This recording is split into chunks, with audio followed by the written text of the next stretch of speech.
Welcome to Unbiased and on the Fence. I'm Shane. Thank you guys so much for joining the Power of 8 at 8, and I am joined with my co-host, Eileen. How's it going, Eileen? I'm doing great. How are you? And how's everybody in the chat?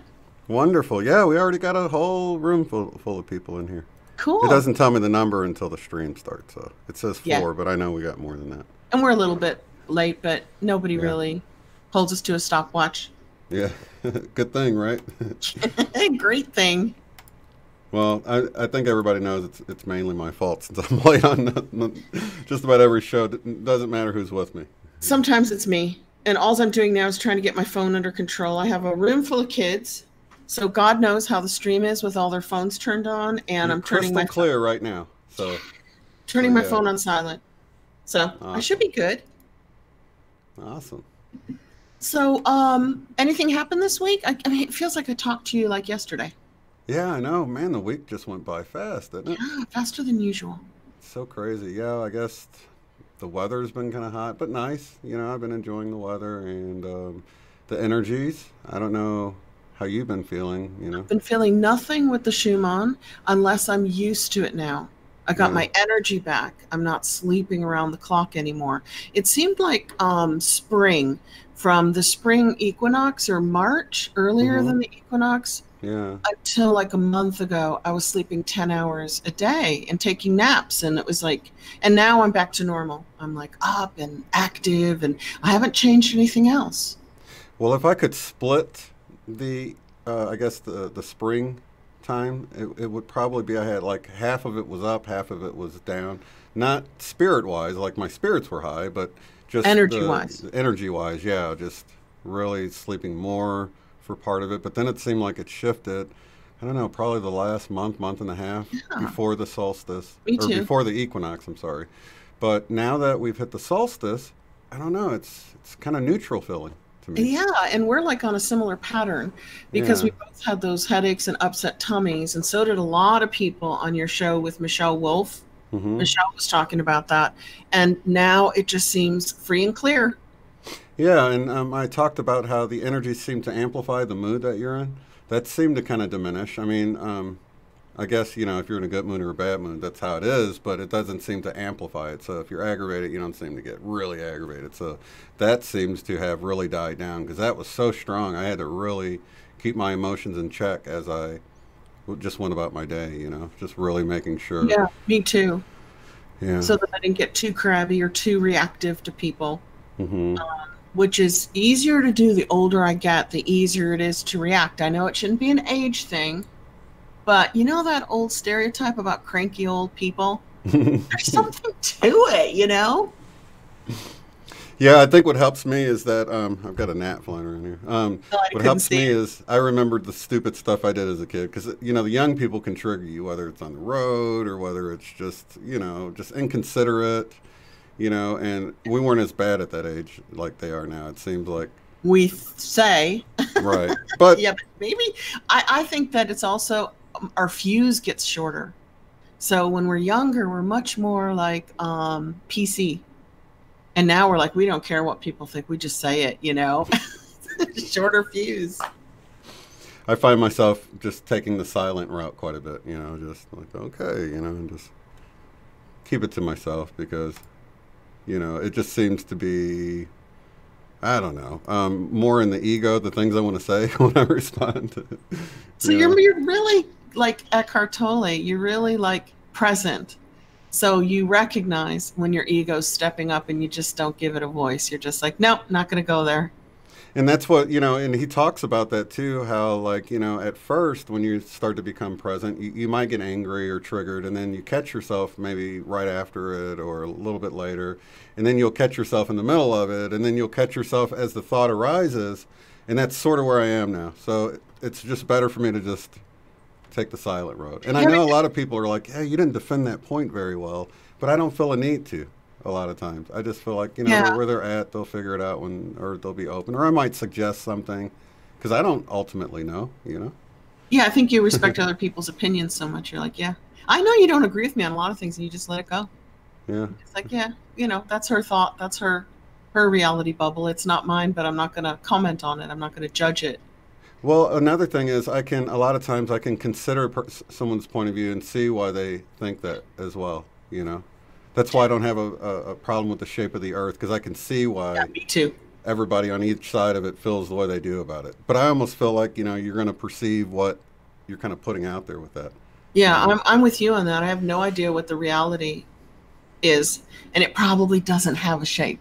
You and I have talked about that and laughed and said, if you get down or up to or around to the actual reality of a holographic information simulated in light plaza, information and light, it probably doesn't have a shape, not a real one. Right. Not a permanent one. And when you think about in a simulated video game world, it would be two entirely different things if you were on the ground and then you zoomed out and got a space view of the Earth.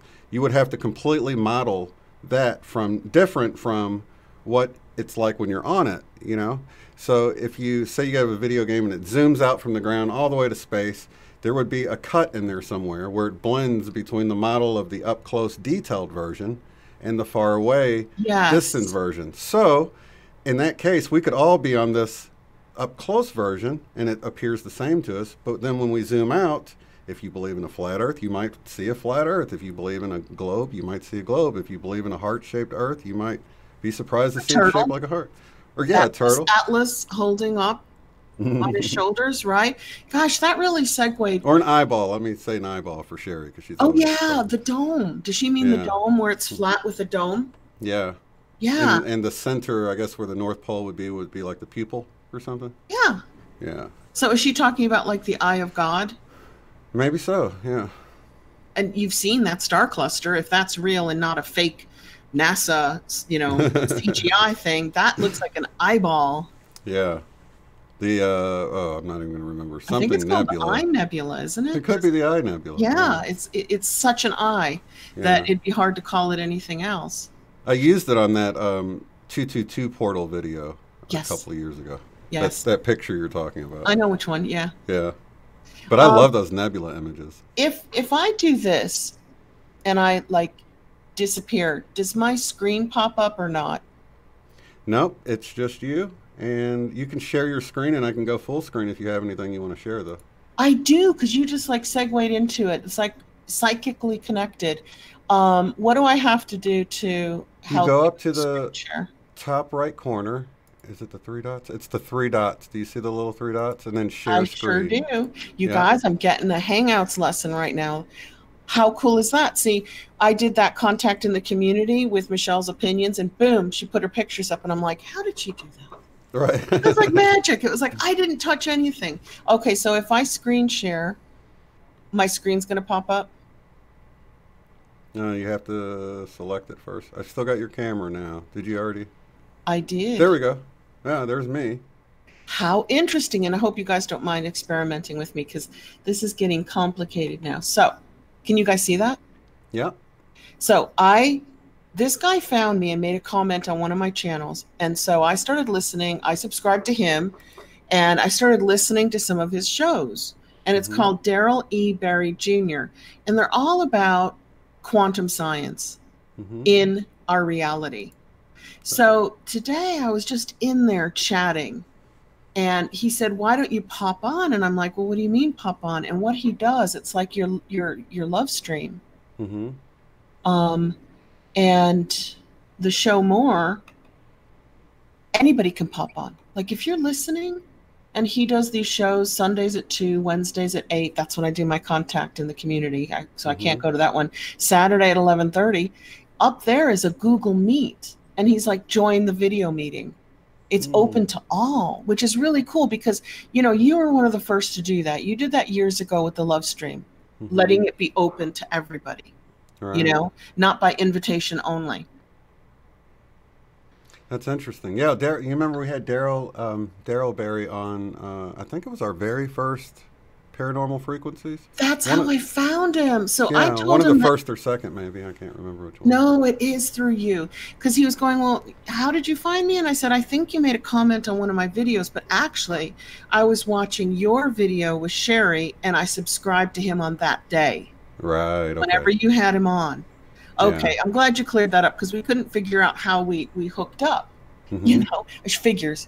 Thanks for the autographed book, by the way, Daryl. I appreciate that. Oh, did you read it? Did you read his book? Well, I got it after the show, and he sent it. It was autographed. Well, hey, I'm telling you, Shane, you know, if you're not doing anything on Saturday at 11:30 or Sunday at 2, just go into his stream and pop on. You don't even need an invitation if you just want to chat science with him, OBEs, NDEs. So anyway, today he's like, well, come on and share that information with us. And we were debating Einstein's relativity versus quantum physics. And it was really difficult to debate because two of us were on one side. He was kind of in the middle, and then the other guy was on the other side. And if you are really into particle science and relativity and Newtonian science, you're looking at an apple. And if you're really into plasmoids and toroidal fields, you're looking at an orange. And no matter how much information you share back and forth, you're not looking at the same thing. It's impossible to debate, don't you think? Yeah, definitely. But it was fun. It was really, That's cool using fruit like that. I didn't. Yeah, it's like I was talking about oranges and he was talking about apples. And then the other guy was like, I'm in the orange camp. I'm talking oranges. And then Daryl was talking apples and oranges. So it was really interesting. So I think I'd be more of a donut guy. You'd pick up something right in the middle that was completely unique. So then I just wanted to let you guys know it's out there. So, you know, worth listening to. He's really smart. He's really friendly. And boy, he's like you. He's a good moderator. He doesn't let anybody just take the floor and stop people from talking by, you know, when people get angry, they interrupt other people. Sometimes I get excited and I'm like, I have to stop doing that. Don't get excited and interrupt people. But here's another one. Has anybody in our community listened to this guy? Theoria Apophysis. Well, I don't even know if that's his name. Look, well, because wasn't Theoria Apophysis like a great Greek philosopher? That's the name seems like it could be. I don't know though. Okay. I'm the Bible guy. I was stuck in the Bible all my life. I go to you for you and my sister and April Lunsford. I go to you three if I need Bible information. Seriously. So I think this might be this guy's real name. And he does videos that just blow my mind because he uses real science and then he shows where the science has gone wrong. And that's where all these plasma scientists are coming in now. And he's like one of them, but I don't think he's a professional scientist like the people on Thunderbolts because you watch them, don't you? No, I don't. In fact, I mean to go look at that every time you mention it, and I always forget the name of it when I go to I'm going to show you in a minute because this came up on that show with Daryl today. One of the guys said, did you see Theora Apophysis' a YouTube video? It's this one called What is Light Really? And he comes at it from a Tesla point of view, from plasma, right? Very nice. And what they're saying, and it's a bit of a long video, but it's still good. Let's see. I don't know. It's not going to show me how long. Is that light, you know, photons, they've discovered the photonic particle. It does not emit light. What happens is the photon travels through space, which is our air, and the air is full of ether and energy that we can't see. And as it travels through, it creates friction, and the friction lights up. So it's a whole new science of plasma and Birkeland currents and like those David LaPointe videos that we watched a while back. Right. That light is created by something moving and creating a friction as it moves. And this reminded me of, I don't even know if I still have, oh, here's that David LaPointe video. Whoops. So this guy, oh, are you okay? Can you still see me? Nah, I just messed something up here. I was trying to make the screen bigger. It's not as big as when you... oh, when I talk? When your camera's on, you take it up, but I was trying to make this part bigger, so let's see. We're kind of experimenting here because I've never screen shared with you. No, but this is awesome. Okay, so now I see it. David LaPointe. Remember we watched these videos like 6 months ago and we're like, holy moly, this guy that he just disappeared. Okay, yeah, I remember that guy. And yeah. He created plasma toroidal fields that supposedly supplant gravity. So each toroidal field creates its own tension or torsion field, which keeps things away from each other. Remember that the magnets couldn't touch because there was a toroidal field? Yeah. And he's disappeared, but that all goes with that Theoria guy. He's on board with this, with the Thunderbolts people. And I wanted to show you, remember that we got the copyright ding, but we didn't get in trouble. They're like, oh, you showed 10 seconds of his video. So if you make any money, we're going to give it to, you know. So when he did this video, Vertasium, he showed pilot waves. And the pilot waves, remember, they bounce and move through the air. And as they do, they create Walker waves. And the Walker waves move around them invisibly. Right. And it's all tied together with the way light works, the way plasma works. You don't need gravity if you get off the Earth. You don't need dark holes. You don't need dark matter, because I didn't realize this, but in particle science, they try to fit everything into a mathematical equation. I don't know if that's an interesting screen or not. Probably not. But I'll come back on. Let's see. How do I come back on? Right at the bottom where it says stop sharing. Here, I got this for you. Thunderbolts. There it is. Oh, okay. Thunderbolts project. Wait till you see. When you start watching them, you're going to start binging. Today's was plasma versus gravity. Okay, so what I discovered from the Thunderbolts team, and they're real scientists, they're not amateur armchair scientists like the rest of us, was that mathematically, it didn't work. What was happening out in space couldn't happen exactly the same that it happened on Earth. And they made up dark matter. They said, well, to keep all these planets from like bumping into each other or just collapsing, boom, just falling down forever, we need something to hold it up. So they invented gravity. And they do that a lot just to fit their reality paradigms into mathematical equations. So It's interesting, yeah, that you can't put everything into a mathematical equation.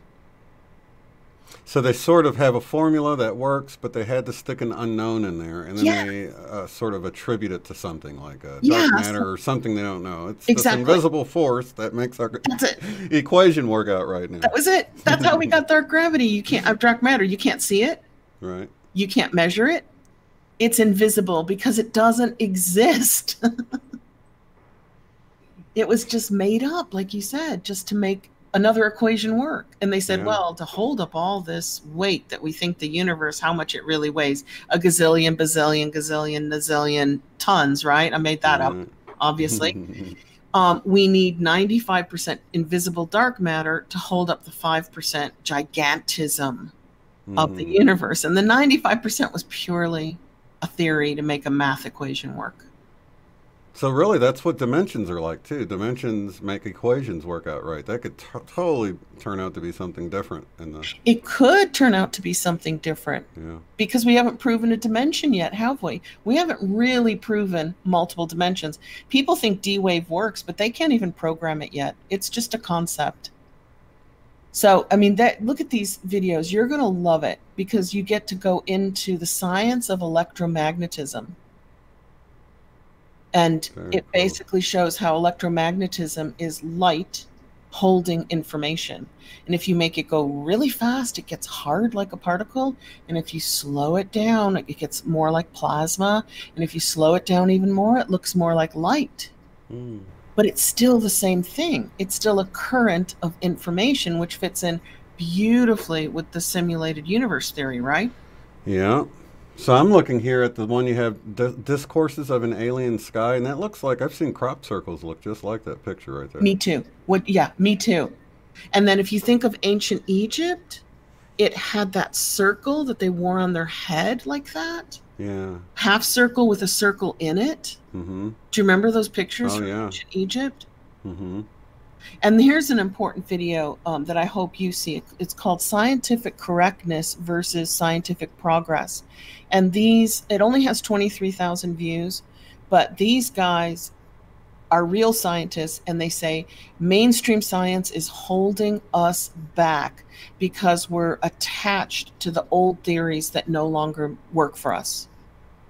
Like particle science. You know, they think CERN is a complete joke, a real big, expensive front for something, because they said you cannot get a God particle by smashing atoms. You're going at it from the wrong point of view. Don't go at it from particles.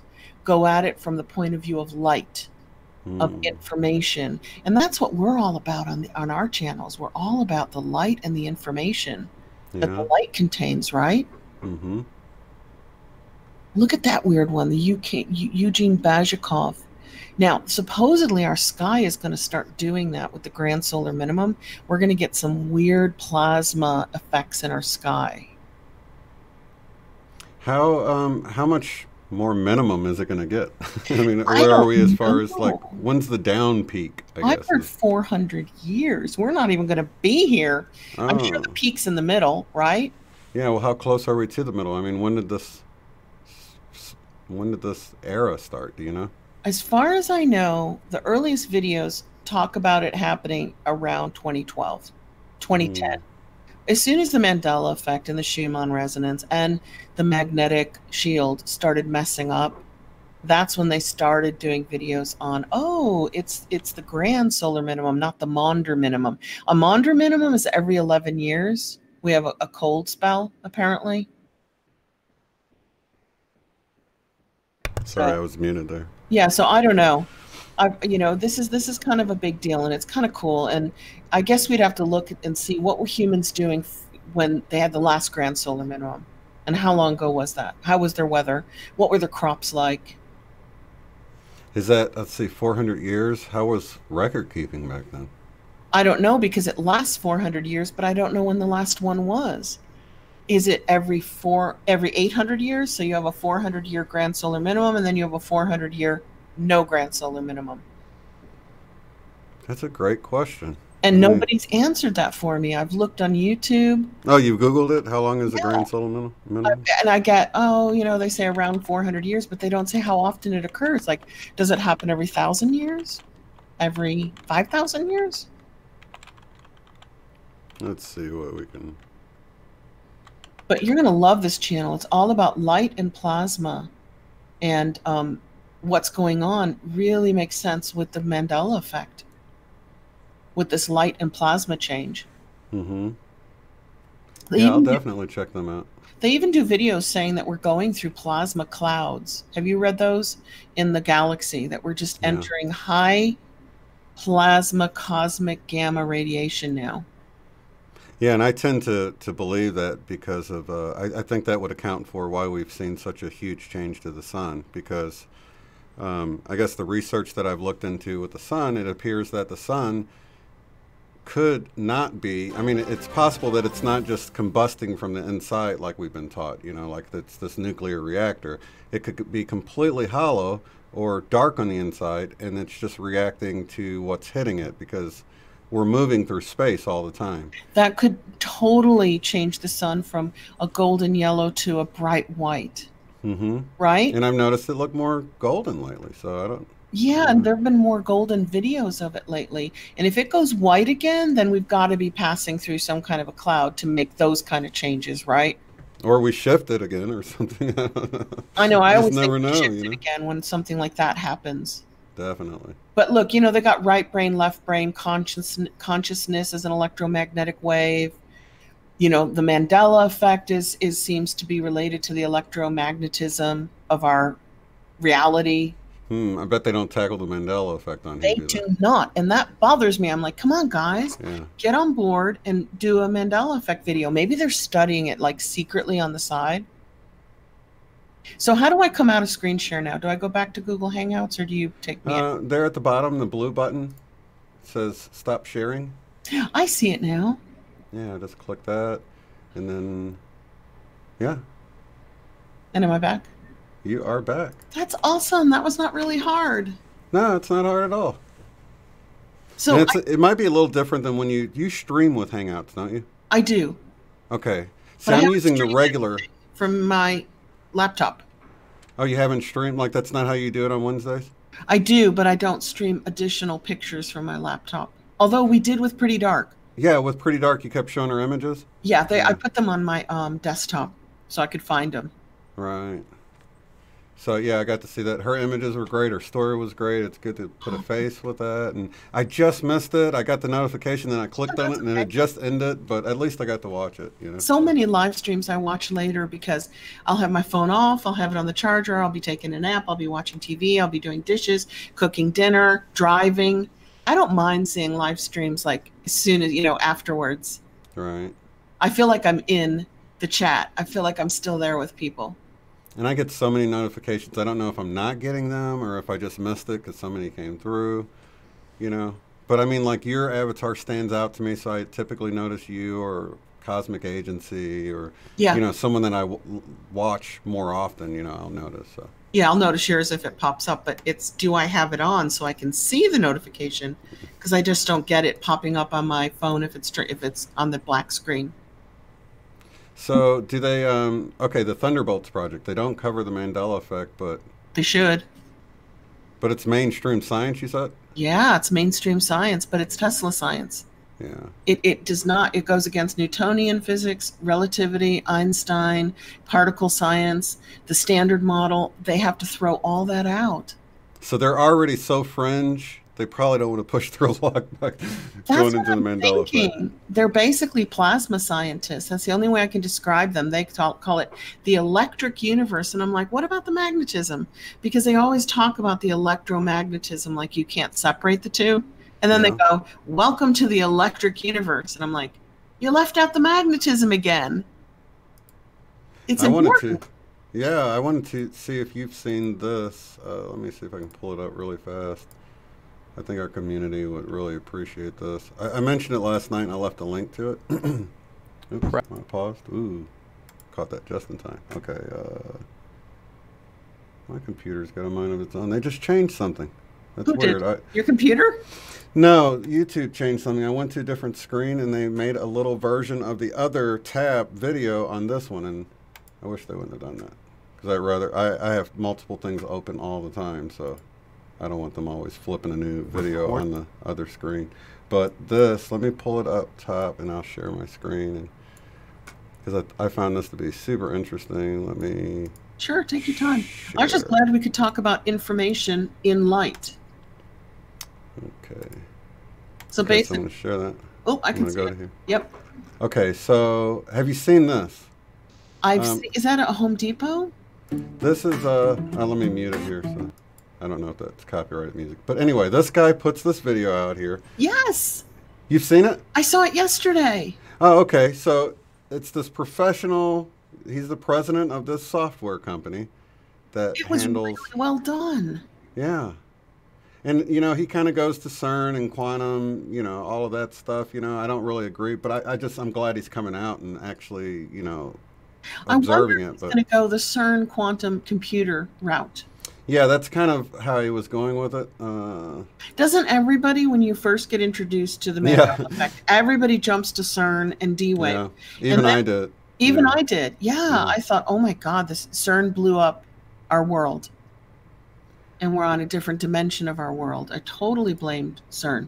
Yeah, totally. Yeah, that's how I was. So for anybody who hasn't seen this, I'll paste this link below. But this guy is explaining to his clients why their data might not be the same as they remember it being within the software.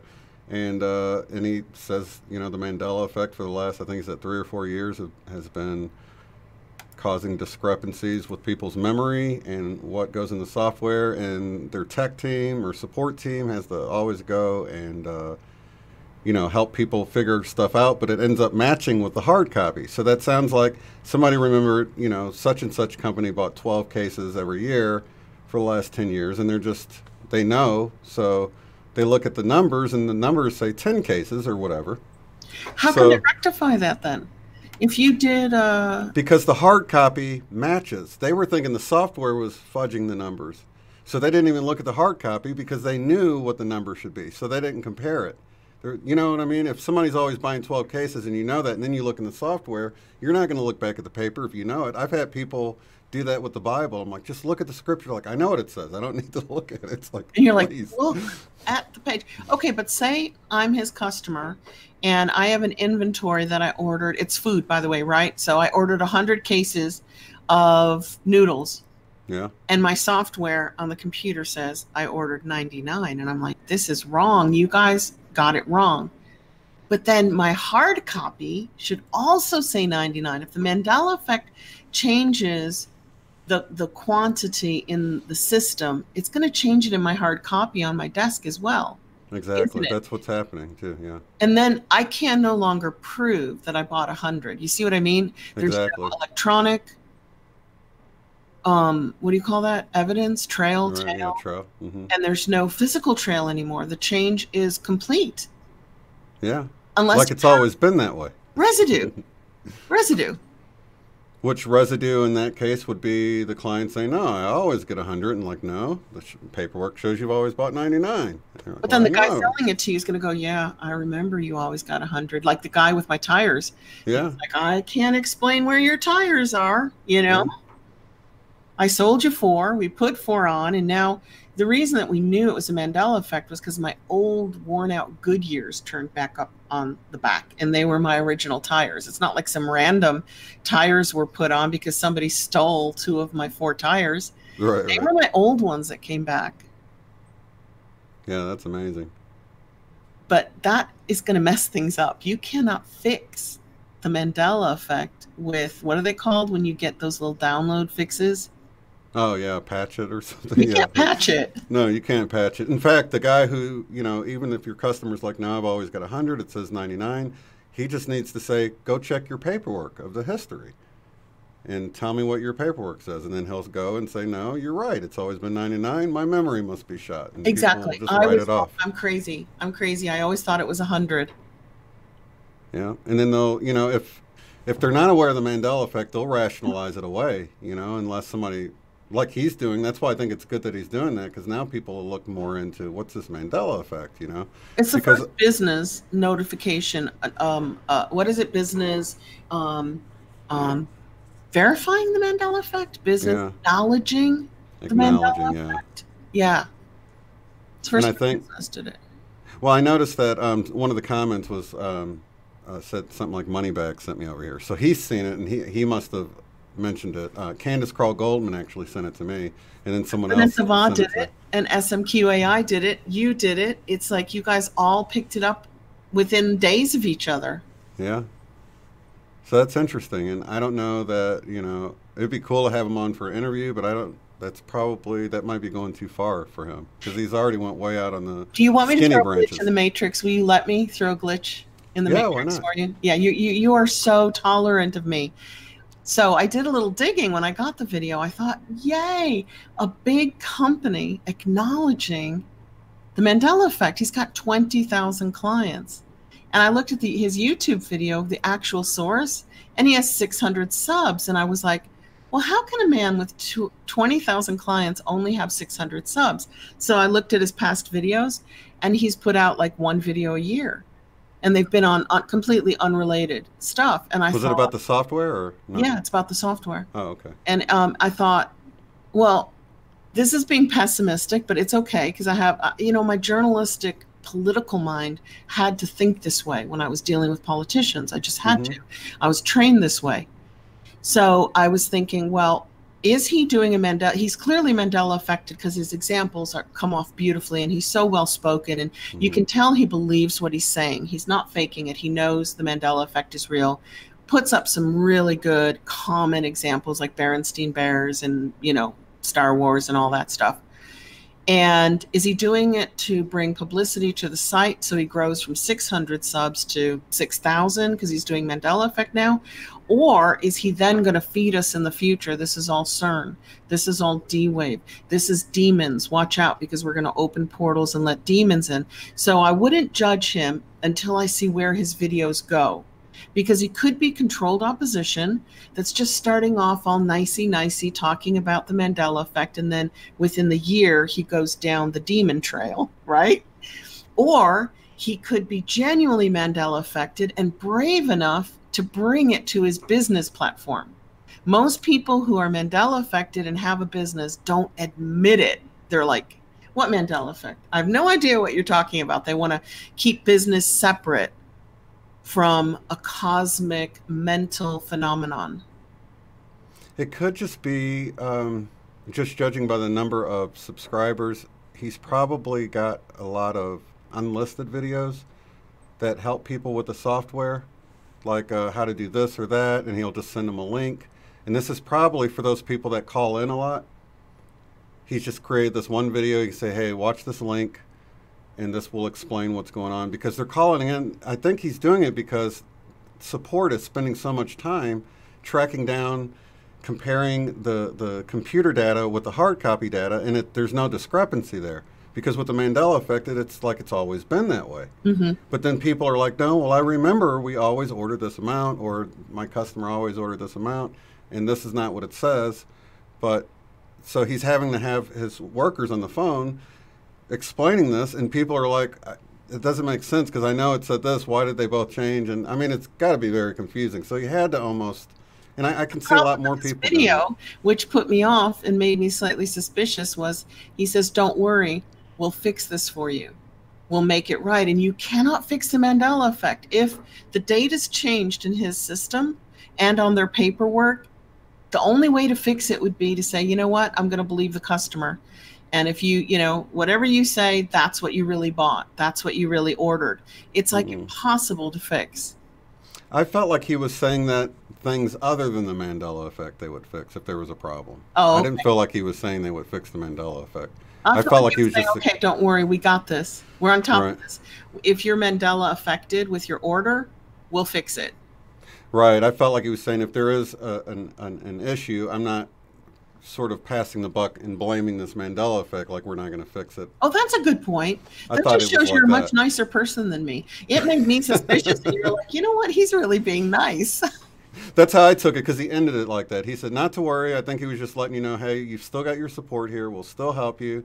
But if you've got these discrepancies, you know, this is why. And that's why I created this video. So that's sort of how I felt about it. But, you know, there's got to be other people that he works around at his business that are also Mandela affected, because if he was the only one there, he wouldn't have done that. I can't see somebody going off by themselves, and even as the president, just going rogue and doing that without anyone else there confirming it. But, you know, you've got and people that's to him for coming out and talking about it. Yeah. Everybody else is afraid to mix their business with Mandela effect. But, you know, that's a different approach, too, because if people sit on the phone all the time and they're like, I don't know what the deal is, the computer says this, the paperwork says this, they match, but they're insisting that the numbers have changed, but, you know, it doesn't look like they've changed. So, I mean, it might have been as much for his employees or his tech support, phone support, or whatever, as it was for the client, you know.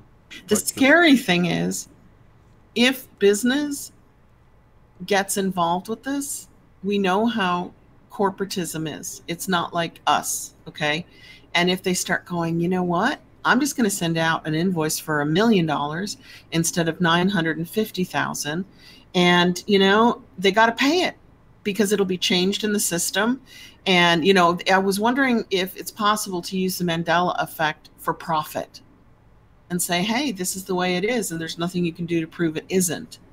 Because that's what happens to us when we're Mandela. We're like, darn, we got to go out and find that proof, don't we? We have to find the residue to prove it was the way we say it was. Exactly. That's kind of cool, though, that the people already have the proof, and they're just trying to figure out why it's like that.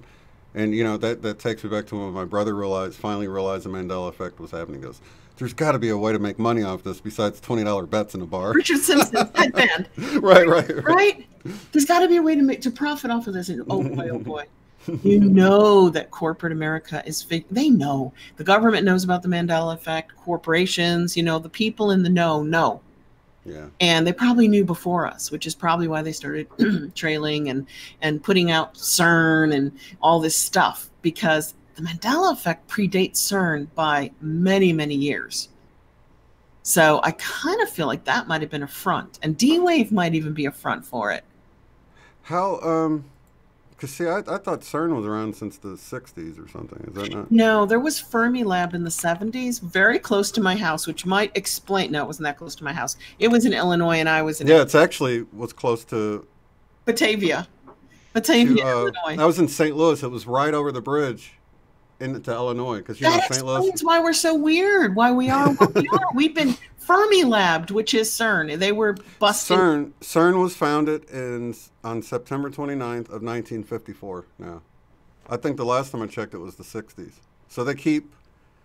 So maybe they are doing it. Maybe they keep moving their founding date I watched further the and tunnel further back. openings, and the tunnel openings to do what they're doing. 27 miles, is it? A 27-mile tunnel.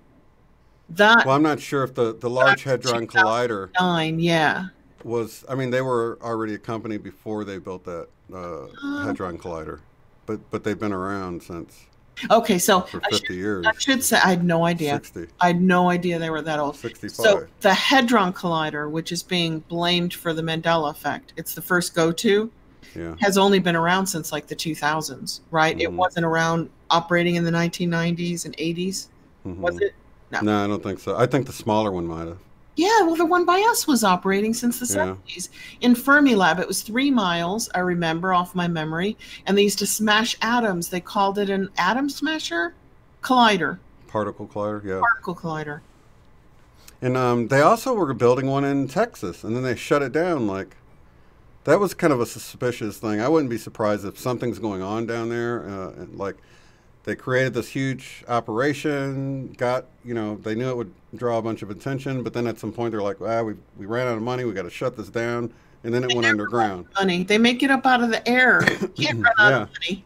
They just print more. They just print more on a screen. They don't even print it, But Effective Collective did some weird video a while back about there being 19,000 colliders in the world. Did you catch that video? No. And I'm like, that's an insane number. And I don't even know if it still applies, but that was one of, her videos were so good. And then she just stopped doing them. She's taking a break for a year. Okay. How many particle colliders are there in the world? In the world. 30,000 accelerators. There are more than 30,000 accelerators in operation around the world. No way. Why? 30,000. Why? Why do we need to smash atoms in 30,000 different places? That's insane. Think about it. Hers was 19,000 or 20,000, and I thought that was a crazy number. You just upped it. That's crazy. That's like... So, in other words, smashing particles does something other than scientific research, right? Oh, you could do that in like 5 places in the world. And they didn't just build them in the last 5 years, so I doubt that, I think it's just another hint that whatever they're doing doesn't have anything to do with the Mandela effect, or maybe partially or something, but I don't think it accounts for everything. It's weird, though. Why would we need 30,000 atom smashers? We're trying to find the God particle. That's important. Do I need an atom smasher in my spare bedroom, maybe? Do we all need one? That's crazy. It could be like time travel. It could be that they've decided that that's a different way to tackle time travel, because Manhattan Project, Philadelphia experiment, they've always been interested in that. So out of 195 countries worldwide, that's enough that everybody can have thousands of them. I'm saying we could each have our own. Well, not really. There's 7 billion of us. Not really. How many, would America have? How many? Can you look up how many atom colliders there are in America? It'll be 29,000. Watch, we're surrounded by them. Particle accelerators are there in the U.S.? There are currently more than around the world. There are 2 basic classes of accelerators: electrostatic and electrodynamic, or electromagnetic accelerators. It's not telling me. Ah. Well, the electromagnetism is very important, so I'd say that's CERN, and that's the God particle, the boson-Higgs thing, right? It's not telling you how many in America? Nope. I mean, we have HARP in Florida. I don't know if it's being used. We had HARP in Alaska, and they shut it down. Oh, did they shut it down? Norway. And yeah, now I think it's back online again. It was offline for a long time. And I do know that HARP throws up electromagnetic rays, very intense, that interacts with plasma. So the more metal there is in the sky, the more reactive HARP is. Right. Let me see what the particle. And I know the TR3Bs are black, and they can become invisible through plasma, through electromagnetism. They cloak. They bend the light around them so that they project the light behind them, in front of them, so you just see through them. You see the lights behind them, right through them, because they're projecting them in front of themselves. I mean, I read about it. I'm probably not describing it very well, but that's the basics. Well, here it says, just a quick Google search says, a particle accelerator is a machine that accelerates elementary particles, such as electrons and protons, to very high energies. On a basic level, particle accelerators produce beams of charged particles that can be used for a variety of research purposes. Well, it's all research. 30,000 of them. That tells me a lot. Charged particles that can be used for many things. That tells me nothing. What are they using them for? My suspicious mind. So we got more particles probably than power plants. Sounds like particle accelerators. God. I mean, but it's just research. Show, and we could say that they're going to send those particles out through 5G, which is ionized radiation. Holy mackerel. Let me see what people are chiming in. Maybe somebody has. They're probably saying, stop talking about this stuff. You're scaring us. Nothing to worry about. Nothing to see here. Nothing to worry about, guys. We got this. We got this. We are more powerful than any of this nonsense. What are they saying? Oh, they're having their own chat about stuff, I bet. Yeah. Yeah, nothing. Or I don't see any red. You guys need to make my name red if you say something. Because my eyes are too bad to read everything. Yeah, and they have to do the whole title, unbiased and on the fence with the and sign. So I'm like, on my little phone, by the time I get it in, you've moved on to a new topic. I started to have a different name that I got on there with, just Shane or something, you know, and then I can watch it and just be on a different account. You can't get rid of unbiased and on the fence. Well, I mean, on just a separate account that people, because a lot of times people will put, you know, yeah, at Shane, and I'm like, that doesn't glow red for me. Oh yeah, if you like joined yourself as a sub, so you start a separate account called Shane, and then you subscribe yourself, and you go into every live chat. People can go at Shane. Exactly. Yeah, I actually did do one Shane Robinson, so that's still long. Still long. They might not let me do Shane, though. I don't know. At Shane. Anyway, I find this fascinating. I know you find it fascinating because we often talk particle science off the air. I just hope people listening to us find all this fascinating. I know Ronnie does. I know my sister does. And I know Dustin does. There's a lot of people in here who like hearing hard science. Yeah, it's a puzzle. It's fun to look into it, but 30,000. Wow. That's insane. I thought 19,000 was crazy, and now you've upped the craziness of how many particle colliders are in the world. Now, I remember, you said dark matter. Did you say dark matter earlier? Dark matter doesn't exist.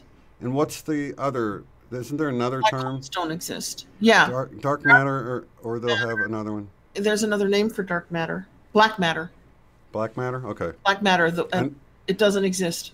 I knew there was two different names for the same thing, but I remember watching this video like a long time ago. This whistleblowers talking about these particle colliders are really because they're creating black matter, and then there was black matter doesn't exist. I saw those videos too. Oh, okay, yeah, okay. If dark matter doesn't exist, what are they really doing with the particle colliders? What are they? Or does it really exist? And who said it doesn't exist? All the plasma Tesla scientists, all of them, every one of those that I showed you. Right. Say dark matter is a mathematical theory. It's never been measured. It's never been seen. And they just say it's an invisible force holding up the universe. Otherwise, all the planets and galaxies would just fall. They'd be too heavy. They need to create all this dark force that's invisible to hold it all up. But you and I saw, and Thunderbolts proves, that with those toroidal fields, that creates torsion.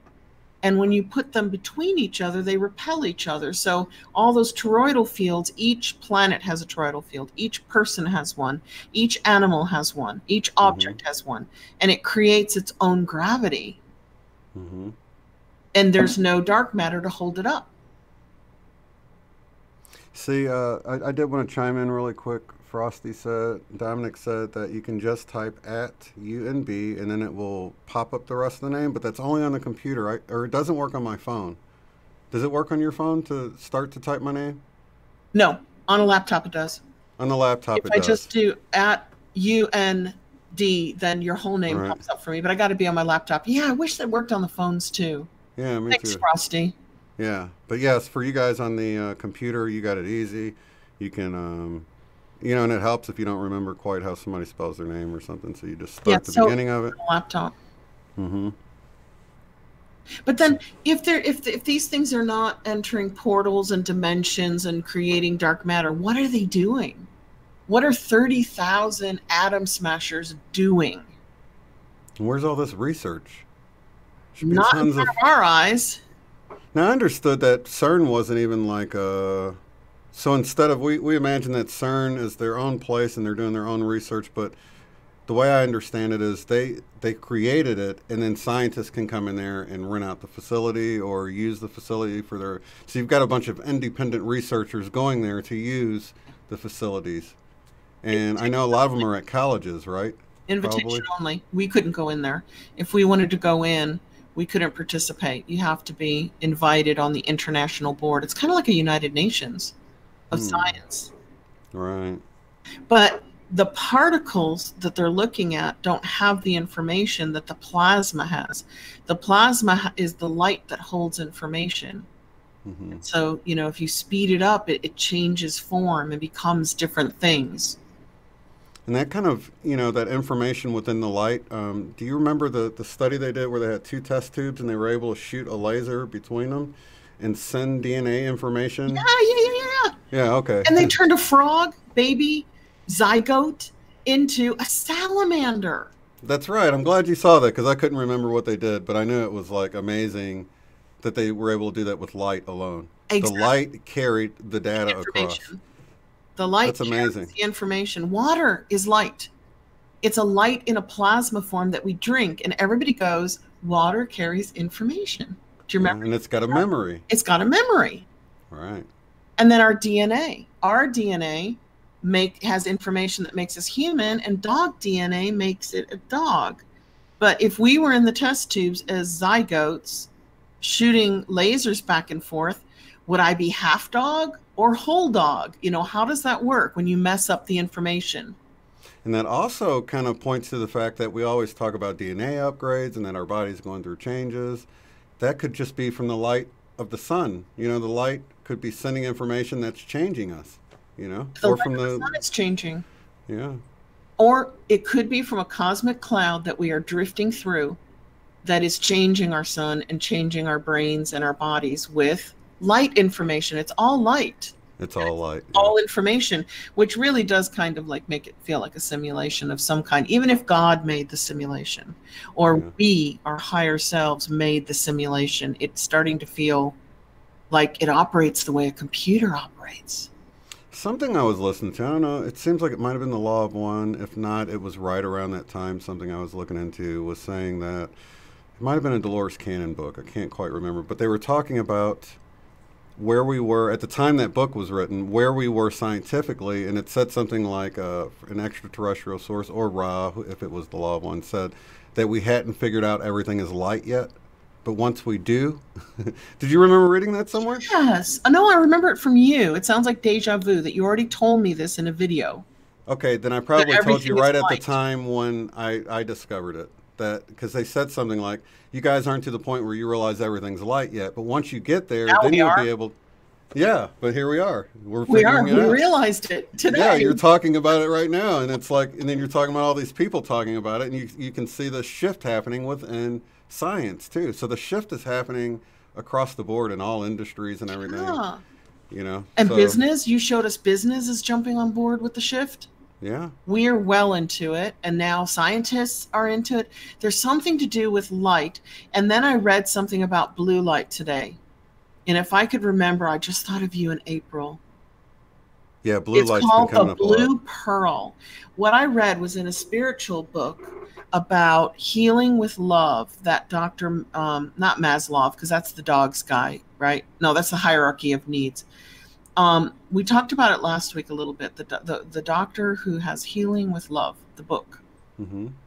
Ludwitsky or something like that. And he was in the book. It said the Tibetans wrote about for thousands of years that when you reach nirvana, which is perfection, right? You have what's called, you go into or attain or become the blue pearl. You become the blue light. And as It soon looks as like it's I read Lascaux. that, Leonard Lascaux. that's it. Okay. Leonard Lascaux. And as soon as I Healing with read Love. that, I thought of you in April talking about the blue light. It's like healing the earth because it's creating this web. And it's ancient. It's thousands of years old, and it has to do with nirvana, the blue light, and the blue pearl. Anybody here a Buddhist and can explain to us what the blue pearl is? We should probably look it up and Google it and say, what is that? What's the concept? Because we might be going there. And something tells me this is going to tie in directly with 3 different sources now that's come up with the dragon or dragon energy in sessions and stuff. So and they use dragon symbolism because of it being ancient. So for whatever reason. That's awesome, because I just keep seeing the dragon symbols coming up in the last 3 months every time I put on Ancient Aliens or read a book about the Mayans, Quetzalcoatl, read about China. Every single civilization on the planet at one time, like 4,000 years ago, had a dragon emperor. Dracul means dragon. It's Dragon King. I mean, that was like, who was that? That was Vlad the Impaler. They called him Dracul, which is dragon, Dragon King. And, he was like part of this whole mysterious, 1400s British, French, Spanish, Russian monarchy, right? He was Vlad the Impaler, related to King Prince Charles. And I only bring it up because his name means dragon. I'm like, why does your name mean dragon? Oh, the Red Dragons. In England, it's like every pub's called Red Dragon or Red Lion. Maybe I'm confusing my lion with my dragon. A lot of times they'll use that. St. George and the Dragon. The great hero of Britain is St. George, and he slays the dragon. Well, I'm thinking of the, what do you call those emblems with the horse and a dragon, or dragons on each side, or lions? Hereditary shield. What are those called? Yeah, I can't think They're of the your name. house. They represent your house. You're of nobility. Right, there's a specific name. I learned it in graphic design. I can't think of it now. But basically, why do they have dragons on many of those? It just makes you wonder, like when you said the lion and the dragon thing, I was like, I've seen it where there's a lion on one side and a dragon on the other. And I've seen it where they've turned a dragon into a lion head. Yeah. But maybe that's never ending story. Or is that a dog head? Is that a flying dog? Every civilization has had the dragon. And the dragon must always be slain. Isn't that interesting? Yeah. Or the serpent. There's also the serpent cults. And the serpent must be slain. And the serpent is a dragon without legs, basically, right? Basically. Yeah. Or a dragon is a serpent that can fly. So think about that. If, I'm just going back to the Adam and Eve story. We're told it was a snake, but he didn't lose his legs until after he tricked them, right? So he was a dragon. Did he ever have legs? Did he? I don't know. I thought something like, wasn't the scripture said you'll have to crawl on your belly for the rest for deceiving Adam and Eve? Then that's a dragon. That's a dragon being turned into a snake. I'll have to revisit that, but yeah, it's family crest. I think there's a different name for it. Is that it? Yeah. Crest? Yeah, that's definitely a name for it. But there's something else. I had a file and I had a folder full of them. You could do a whole show on dragon mythology and symbolism. Yeah, I want to have Matthew LaCroix on to talk about it because his research is so extensive, and he goes into the whole eagle and serpent.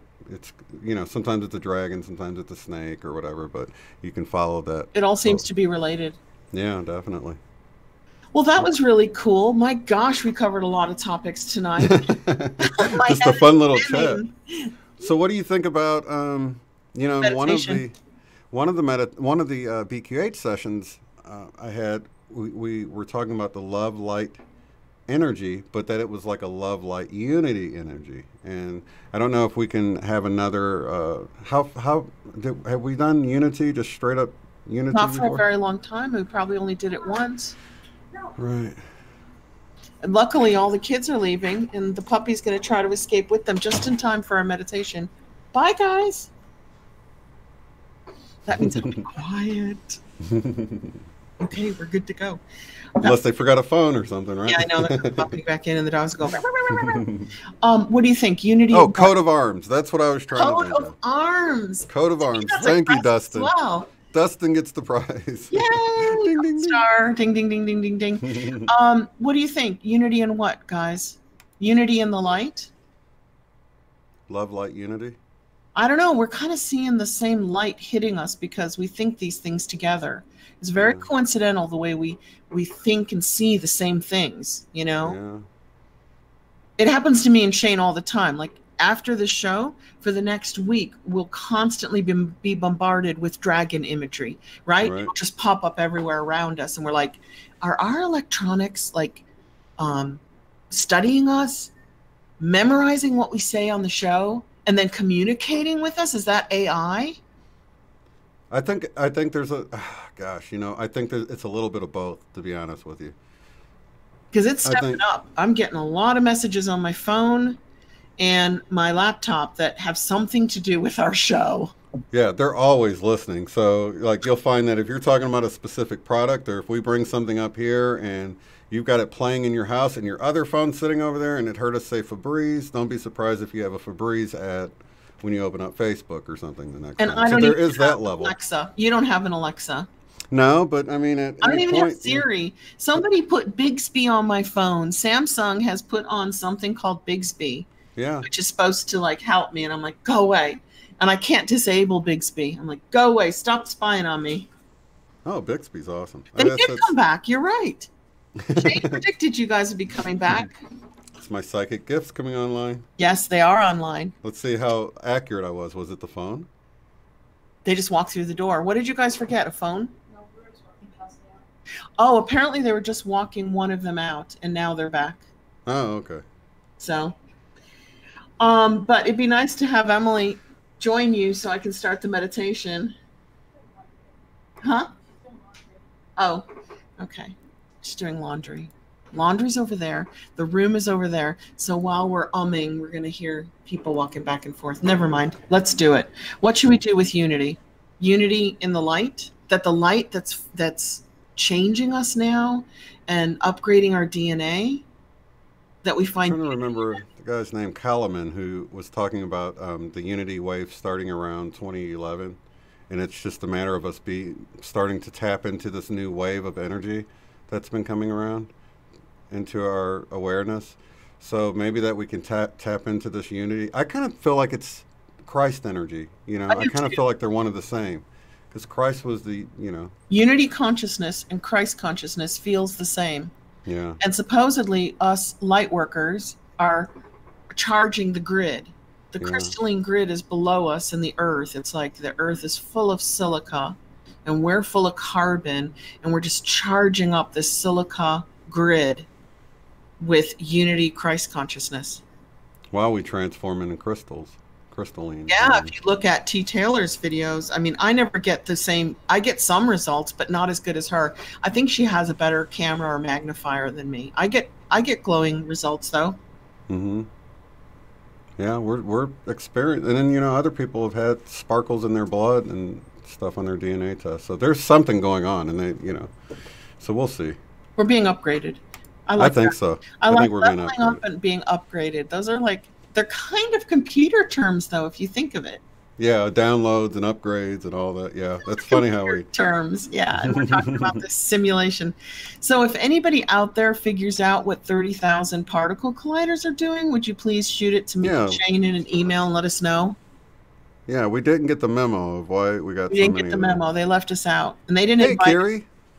Okay, so Kiri hasn't been here in a while, so cool. Do a quick shout out. Okay, I will switch to your screen and off we go. Yeah, just whatever you feel. Use your intuition. Okay. Hey, you have to get a hold of James Gilliland.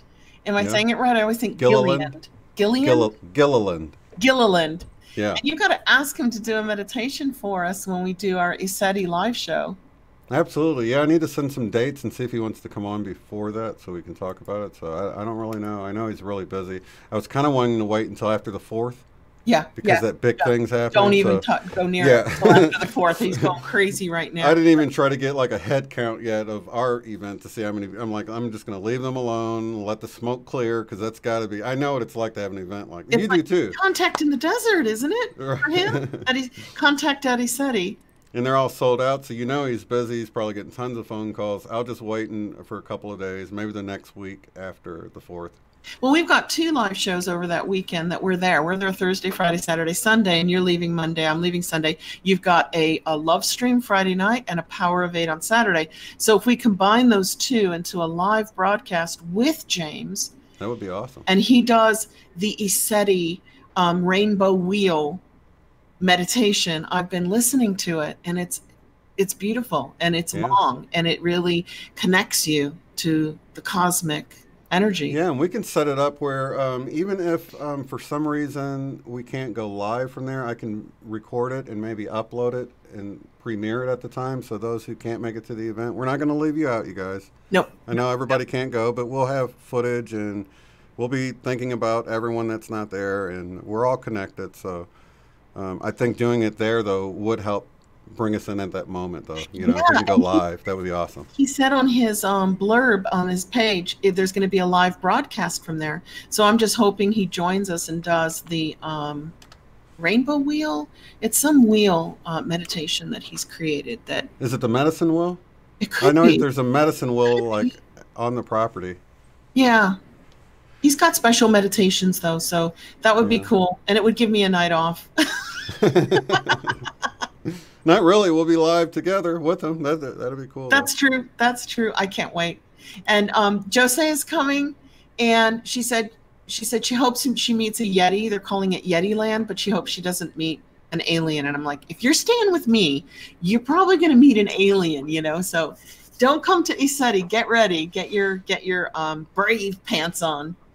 Although, of course, people who don't want to see it won't see it. It'll be gone from their memory. Isn't it funny how that works? Actually, I was just watching a video today. Sherry sent me about ESETI, and it was talking about all the activity that goes on in the daytime, and nobody ever talks about that. And then he was talking about how as people went to bed, as the skeptics sort of like, we're going to bed or whatever, they got more activity. And then as the people that were like open to it but not really ready for, then there was more activity once those people went away. And the people that were so excited, they stayed out there late, all night, wanting more and more and more. Going around till dawn. Exactly. Yeah, those people got to see more. They saw clouds turning into triangles and other things. So I think, you'll see what you're ready to see. So. Yeah, always. We'll always see what we're ready to see. That's pretty cool. Yeah. Okay, well, I will do my best with a unity consciousness and unity Christ consciousness unity ray. The unity ray, which everybody calls the rainbow ray. It's got all the colors of the rainbow, so it has all the energies of light. I love that. Yeah. Cool. Okay. And I will just turn off my video. Everybody get really, really comfortable. I was going to try a new breathing tonight, which goes with the blue pearl and the blue light. It is a Buddhist breathing mechanism, and it helps with transcendence while you're meditating.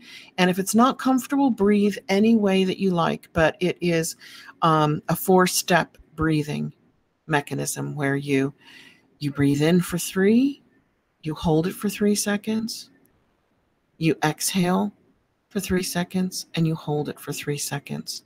And if I'm talking, it's going to be hard for me to get the exact timing right. So go ahead and do that timing in your head and see if for a bit of tonight's meditation, if you can breathe the square, which helps you unite all the different energy systems of your mind, body, emotions, and soul together.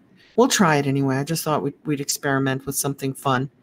So when you're ready and you're nice and comfortable, take a deep breath in and fill up the lower part of your lungs. Let your tummy expand. And when you're ready, exhale out any tension in your body, anywhere. Go ahead and take a nice, deep, relaxing breath in. Hold it for just a few moments. And when you're ready, exhale out any stress of the day. And finally, take a nice, deep, relaxing breath in. And as you hold it for a few moments, feel all your muscles relaxing on the out breath. And now as we start to breathe in through our heart center or our heart chakra, and exhale through our heart chakra, we're going to breathe in for a count of 3. We're going to hold it for a count of 3. We're going to exhale for a count of 3. We're going to hold for a count of 3. When you're ready, repeat. Breathe in through your heart for 3 seconds, 3 counts. Hold it for 3. Go ahead and exhale that breath back out through your heart, 3 counts, and hold that for 3. And we're going to do it one more time, breathing in for just 3 seconds, holding it for 3 seconds, exhaling for 3 seconds, and holding that for 3 seconds. So now everything is unified within your mind, your body, your soul, your spirit, your emotions. And we're going to send down a grounding cord, if you haven't done that yet, from your root chakra down to the center of the earth, where it just spreads out like a tree root in all directions. And now gently breathe in a beautiful rainbow color tonight, because we're talking about unity, Christ consciousness, unity consciousness, rainbow light, which is basically all the light spectrum colors put together. Of course, that would include a black and a white, shades of gray and brown as well. Allow all the colors that you've ever seen come in through your heart center and exhale them back out into your community, into your home, into your neighborhood. Breathe the rainbow light in.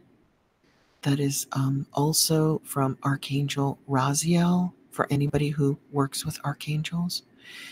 And exhale the rainbow colors back out into your environment.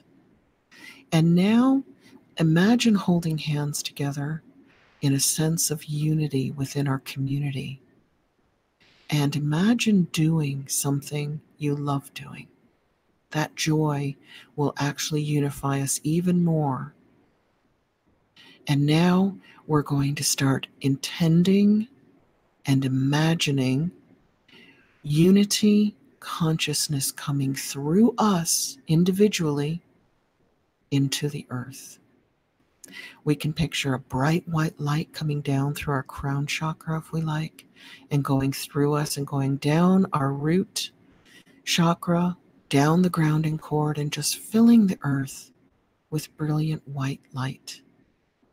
We can imagine yellow light from the sun coming in through our solar plexus, which is our sun center, and shooting up our chakras and shooting down our chakras, and again filling the earth with the beautiful yellows of unity consciousness and Christ consciousness. We can imagine the greens coming in through our heart center, shooting up our chakras and out of our head, filling the earth atmosphere with green healing light of Archangel Raphael. And we can shoot that green light down our chakras, down our grounding cord, into the center of the earth, and imagine that beautiful crystalline green emerald light healing the earth. And we can also imagine the oranges coming in through our sacral center, which is, it's the orange chakra point between the solar plexus and the root chakra at the bottom of your spine. It's the creativity point. It's also the sexual organs for creating new life. And we can just let that orange light fill our chakra center, our sacral center, and shoot it up our chakras and out the top of our head. Let it just fall down back onto the earth with all that beautiful orange creativity. At the same time, we can let it come in and shoot it down our grounding cord into the center of the earth, which spurs more creativity. We can also let the blue lights of the rainbow unity light come in through our throat chakras as we breathe in, and go ahead and shoot that up your chakras and out the top of your head. Let it rain down on the earth. That is heightened communication,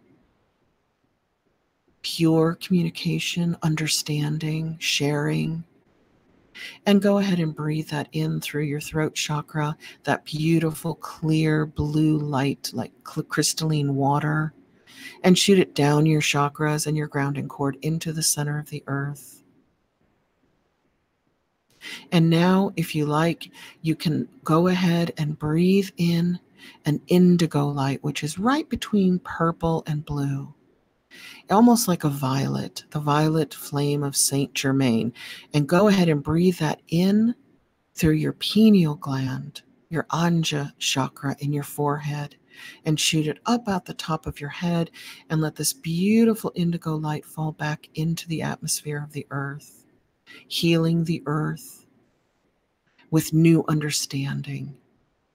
And shoot it down your chakras straight into the earth. And that third eye is all about telepathy and communicating in new and different ways through unity consciousness, through Christ consciousness. It's almost like gnosis. It's knowing things before you've even read about them. It's understanding people's feelings before they even tell you how they feel. It's that kind of knowing that comes through your third eye or Anja chakra. And again, that color is indigo. And then we can also start to breathe in through the chakra just a couple of inches above your head. And that is your cosmic star chakra that connects you to the cosmos and all life and your higher self and God. Many people see it as a purple. They see it like an amethyst color. And other people see it as pure white light. So you decide what color you want that to be tonight, and go ahead and breathe that color in through your top chakra, just an inch or two above your head, and shoot it down all your chakras and deep, deep, deep, deep into the center of the earth. And that pure purple or pure white light connects us and the earth to the cosmos of all creation, which is God. That is our God point. That is our God connection point. And let's just review that we haven't missed any chakra color in the rainbow of unity color. We've done the white and the purple. We've done the indigo. We've done the blue at the throat. We've done the green at the heart. We've done the yellow at the solar plexus. We've done the orange at the sexual organs or creative chakra. And now the one that we forgot to do, which I'm really glad we saved for last, is go ahead and breathe in red. Beautiful, ruby, clear red. And breathe that into your root chakra, which is at the base of your spine. And go ahead and shoot that color up all your chakras, out the top of your head, and let it rain down on the earth. And go ahead and shoot it down your grounding cord and let it fill the center of the earth. And that is the lifeline. That is survival. That is eating and sleeping and holding your spirit within a physical body. That's all about the organism being healthy. So the reds and the root chakra is very important, just as important as all the other chakras, that it's healthy and clear and clean. And now we'll go silent for 3 minutes, and you can just imagine basking in unity light, unity consciousness, and Christ consciousness, not only for our community, but for all of humanity.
Okay, and when you're ready to come back, very gently, just let go of your grounding cord, release it from your root chakra, let it go down into the center of the earth where it's instantly absorbed.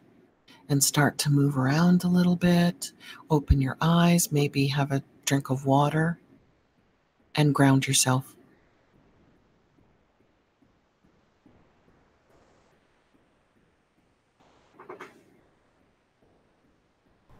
And we are back. That was awesome. And I know we got to go fast because your son needs the computer and he needs the internet. My eyes were watering. I don't know why, but I've never meditated with my eyes watering so much. I wasn't crying, but my eyes were just like releasing as if they were crying, but I wasn't crying.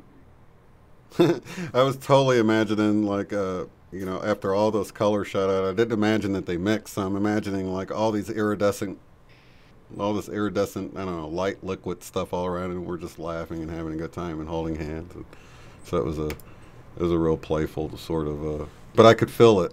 I could feel it. It's easy to feel it with you guys, and we're just trying to extend it to the world. Yeah. So we can give it to everybody, not just us. Exactly. That's why it's important that we keep our vibes up so that we're radiating to the other people, Absolutely. And sometimes I'm amazed that you and I can talk about things like Hadron Colliders and laugh. We never seem to really let anything get us down and always look at it from the perspective of love. Yeah. And light. But 30,000, that's a shocker for me. Yeah, I know, me too. So I think you need to do a video on it. If I was to guess, I would have guessed like maybe a dozen or something. Yeah. So that's like way off from what I would have ever expected. 30,000. I would say like one on every continent. Even 7 should be enough, right? Do we still have 7 continents, or has that been Mandela affected? No, I think we're still at 7. Okay. I don't know, guys, but yeah, I want my own collider. If there's 30,000 out there, why can't I have one, right? Oh, thank you so much, Ronnie. Okay, so let's see. I have Candace Carl Goldman Monday afternoon. Cool. We will not be doing paranormal frequencies this week because Sherry has the work, but we'll be back the following week. But we do have a show Monday. It's just going to be in the afternoon with Candace Carl Goldman. It's been a year since she launched BQH. I can't believe it. It's, you know, when I think about it, it's like when I think about when she launched it, it seems like it wasn't that long ago. But then when I see how much it's affected people and helped people, it seems like it's done so much for just a year, you know? So it's like your perspective on it, you know, if you, I don't know. It's just like it switched my perspective. And it seems a lot longer because so much good has come out of it. Oh, thank you so much, Angelus. You're a really good BQH practitioner. You could do that just full time. I know you've done it a few times and shared a few of them, and they're great broadcast material, but your actual tone while you're taking people through this is very reassuring. So you could be like a full-time BQH practitioner. Oh, I appreciate that. Yeah, definitely. Yeah, I really enjoy it. I can see how it wears on you, though, you know, because just, I don't know, being in that meditative state and extreme concentration and, it's energy work. That is some real deep energy work and energy healing that you're doing.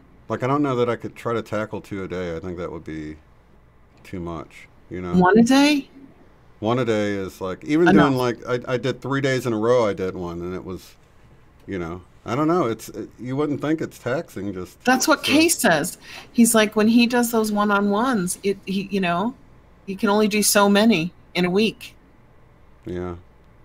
So yeah, I don't know. It's really cool though. I'm glad to be a part of it, and I have no complaints about it at all. It's just, you know, it's for not doing anything. It's a lot of work. It's not like all relaxed. It's a lot of work. It's not as bad as when I was trying to sell Medicare supplemental insurance as like an 18-year-old when I had all these terms I'm trying to remember, and that was way more stressful and way more taxing on my brain. I think working at Starbucks and trying to remember all those drinks would be very stressful and taxing on my brain. Absolutely. So anybody wanting to take the BQH, don't forget there is the promo code below. You can save 10%. Cool. And if you are wanting a session with me, email me, shanecrob@gmail.com. I'll at least be doing it up into ECETI through July. So please do contact me if you'd like to. And we will be back next week. Next Saturday. Who do you have on Wednesday night? Who do I have on? Natasha in our group, and she does lovely chats and card reading and fairy stuff.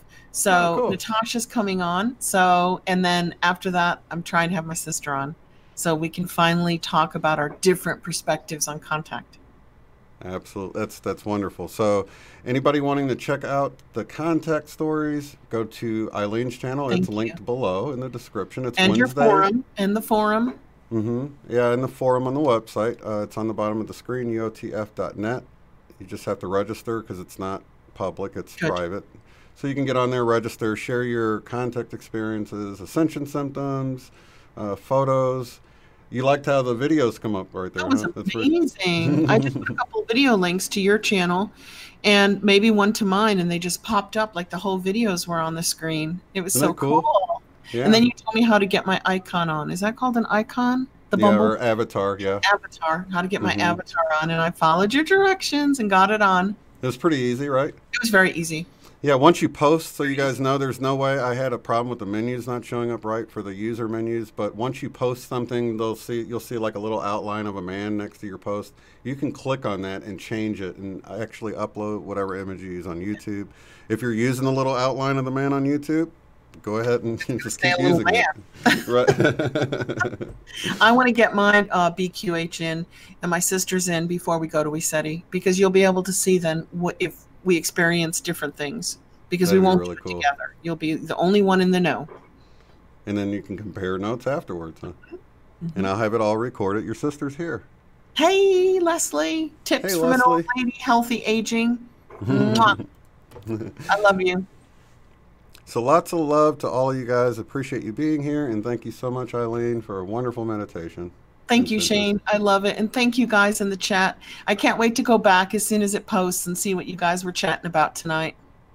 Yeah, I like to see. I was into our conversation, and I had it on a different screen looking stuff up, so I for sure missed some stuff. So I can't talk and read chat at the same time. It's like rubbing your head and patting your tummy. I couldn't do that either when I was a kid. Remember all that? That's funny. All right, well, we'll see you guys in the next one. Peace out. Bye. If you'd like to support the work I do, go to paypal.me/UOTF. Thanks.